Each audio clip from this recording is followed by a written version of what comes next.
सरसंघचालक मोहन भागवत यांनी हिंदू धर्माबद्दल महत्त्वाचं वक्तव्य केलंय।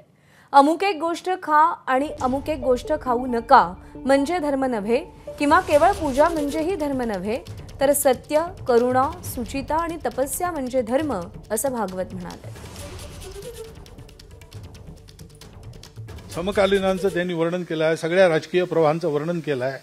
सगळ्या पुस्तकातून हे लक्षात येतं की स्वातंत्र्याकरता सगळ्यांचेच प्रयत्न हे कोणत्या प्रेरणेतून चालत होते। आता हिंदू हा शब्द सगळे वापरत नाहीत, सुभाषबाबूंनी वापरला आहे संकोच न करता।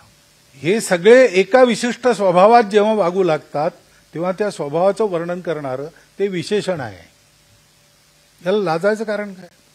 धर्मप्राण भारत देशाचा धर्मातून येतो। धर्म म्हणजे पूजा नाही, धर्म म्हणजे हे खा ते खा, हे खाऊ नका, शिवू नका वगैरे वगैरे नाही, हा धर्म नाही।